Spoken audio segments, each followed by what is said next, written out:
Tahukah Anda, saat sedang menghadapi sakaratul maut, mulut Fir'aun disumpal malaikat Jibril ketika hendak mengucapkan syahadat. Umat Islam mengetahui, Al-Quran telah menyampaikan kepada kita tentang kisah Fir'aun. Tentang kesombongan dan perilakunya dalam menyikapi kebenaran yang disampaikan oleh Nabi Musa.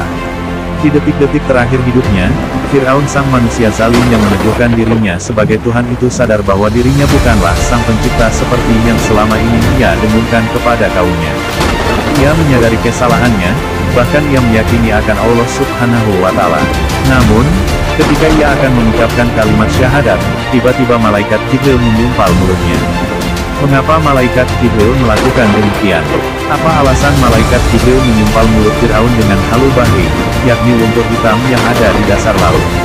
Berikut penjelasannya, kisah Fir'aun dan kekejamannya terhadap Bani Israel meninggalkan hikmah yang besar bagi umat Islam.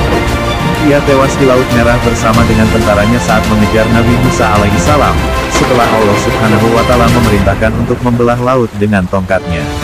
Akibat kesombongannya yang mengaku sebagai Tuhan, ia pun dilaknat oleh Allah Subhanahu wa Ta'ala.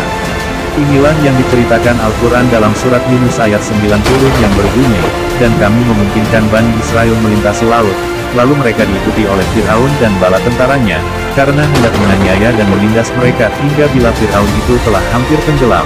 Berkatalah ia, aku percaya bahwa tidak ada Tuhan melainkan Tuhan yang diimani oleh Bani Israel, dan aku termasuk orang-orang yang berserah diri kepada Allah. Quran Surat Yunus, 90. Setelah Nabi Musa dan kaumnya menyeberangi lautan dan selamat, tibalah Fir'aun dan bala tentaranya di tepi laut. Fir'aun menyaksikan lautan terbelah dengan jalan terhampar di depannya. Imam Ibnu Katsir dalam tafsirnya menjelaskan, saat Fir'aun dan bala tentaranya mengejar Nabi Musa alaihissalam dan kaumnya, ia menyaksikan Laut Merah terbelah hingga tampak mengering sampai ke dasar lautan. Fir'aun pun sempat terperangah dan merasa ngeri untuk melintasi lautan yang terbelah itu. Saat itu Fir'aun hampir saja menghentikan langkah kereta kudanya dan berbalik arah meninggalkan tepian Lautan Merah. Namun pada saat yang sama, malaikat Jibril datang dengan menunggangi kudanya. Malaikat Jibril mengiringi kuda Fir'aun agar meneruskan perjalanan dengan memasuki lautan yang terbelah itu. Maka kuda malaikat Jibril bergerak di samping kuda Fir'aun dan memasuki jalan di laut. Di luar kendali, kereta kuda Fir'aun berlari ke lautan diikuti bala tentaranya yang mengira sang Raja Mesir tersebut memimpin komando mengejar Nabi Musa alaihissalam hingga ikut menyeberangi lautan. Nabi Musa dan kaumnya yang telah sampai di daratan dengan selamat pun, diperintahkan oleh Allah Subhanahu wa Ta'ala untuk memukulkan kembali tongkatnya ke lautan. Setelah itu, air laut pun kembali menyatu seperti sedia kala Fir'aun dan tentaranya yang terjebak di dasar lautan berusaha berbalik arah, namun sudah terlambat. Allah Subhanahu wa Ta'ala memerintahkan laut agar menutup dan menenggelamkan mereka. Akhirnya, Fir'aun dan tentaranya pun terombang-ambing dihempas gelombang laut dan tenggelam. Tidak ada satupun yang selamat dari mereka. Ketika tubuh Fir'aun terombang-ambing ombak lautan, saat itulah ia menyadari kedudukan dan keberadaannya. Ia mulai meyakini akan kekuasaan Allah Subhanahu wa Ta'ala di saat napasnya mencapai pangkal leher.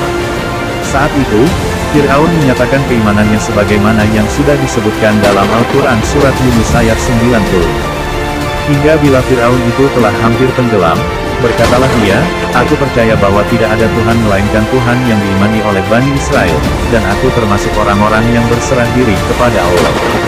Di detik-detik akhir hayatnya inilah, peristiwa menarik terjadi. Malaikat Jibril mengambil tanah dari dasar laut dan menyumpalkannya ke mulut Fir'aun. Mengapa malaikat Jibril melakukannya? Kesombongan dan kecongkakan Fir'aun itu ternyata membuat malaikat Jibril sangat membencinya.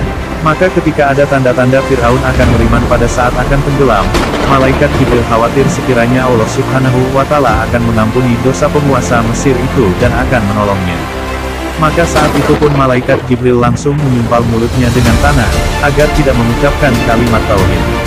Dan jangan lupa untuk like, subscribe, dan share video ini ya guys agar video ini bermanfaat bagi banyak orang dan kita mendapat kebaikan dan kemuliaan di sisi Allah dari apa yang kita sebarkan karena sesuai dengan sabda Nabi, barang siapa menunjukkan manusia kepada kebaikan, maka ia memperoleh pahala seperti pahala orang yang melakukannya. Hadis riwayat Muslim nomor 1893.